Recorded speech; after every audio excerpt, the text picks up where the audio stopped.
Principle of stability of tenure of personal. Personal का मतलब क्या होता है? पर्सनल का मतलब होता है एम्प्लॉइज, राइट। टेन्यूर मतलब होता है टाइम पीरियड। तो यहाँ पर ये बोला जाता है कि कोई भी कंपनी अगर न्यू एम्प्लॉय को रख रही है, ठीक है, तो उस न्यू एम्प्लॉय को बेटा प्रॉपर टाइम दिया जाए कि उसे प्रॉपर ट्रेनिंग दी जाए, और ट्रेनिंग टाइम पीरियड और उसके बाद भी थोड़ा सा टाइम दिया जाए। अगर उससे कोई गलती हो भी जाती है काम करने में तो उसको नजरअंदाज किया जाए। क्यों? क्योंकि देखो कोई भी न्यू पर्सन थोड़ा सा तो टाइम लेगा अपने आप को एडजस्ट करने में, काम को सीखने में, काम में परफेक्शन आने में। तो वो जो सफिशिएंट टाइम हर किसी को चाहिए ना कि ऑर्गेनाइजेशन का काम ठीक से समझ सके, तो वो प्रॉपर टाइम हर एक कंपनी को देना चाहिए। ऐसा नहीं कि एक एम्प्लॉय रखा 10 दिन बाद निकाल दिया उसे कि उसे तो काम समझ ही नहीं आ रहा। ऐसा नहीं होना चाहिए। मिनिमम 3 मंथ्स का एटलीस्ट टाइम पीरियड होना चाहिए जो एक एम्प्लॉय को दिया जाना चाहिए एटलीस्ट, कि वो उस ऑर्गेनाइजेशन का काम ठीक से समझ सके। बहुत जल्दी जल्दी ट्रांसफर भी नहीं करना चाहिए एम्प्लॉयज का, क्योंकि अगर जल्दी जल्दी ट्रांसफर होता है एम्प्लॉयज का तो एम्प्लॉयज में फ्रस्ट्रेशन होने लगती है। टर्मिनेशन बहुत जल्दी नहीं करना चाहिए, मतलब फायर नहीं करना चाहिए बहुत जल्दी किसी भी एम्प्लॉय को। प्रॉपर टाइम देना चाहिए उसको एटलीस्ट एडजस्ट होने का।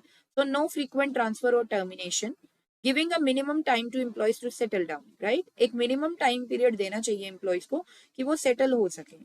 प्रोवाइडिंग जॉब सिक्योरिटी से एम्प्लॉयज को बेटा एक फीलिंग होनी चाहिए कि हम अगर इस कंपनी में काम कर रहे हैं ना, हाँ हमारी जॉब क्या है, सिक्योर है, हमारी जॉब इतनी जल्दी कहीं जाएगी नहीं। Violation of this principle increases the turnover of the employees.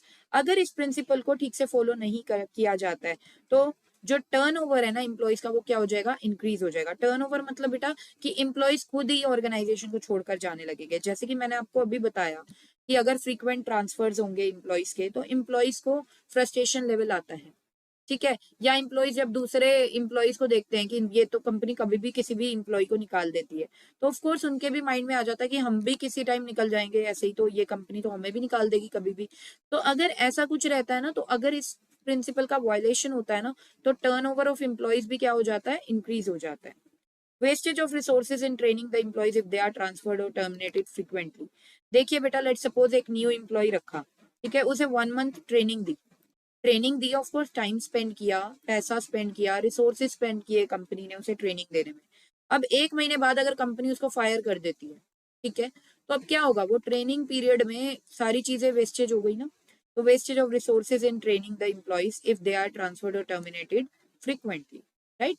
तो ये ट्रेनिंग देने में बेटा कंपनी की भी कॉस्टिंग होती है, तो कंपनी को इतनी जल्दी जल्दी फ्रीक्वेंटली ट्रांसफर नहीं करना चाहिए या हटाना नहीं चाहिए एम्प्लॉय को इतनी जल्दी से।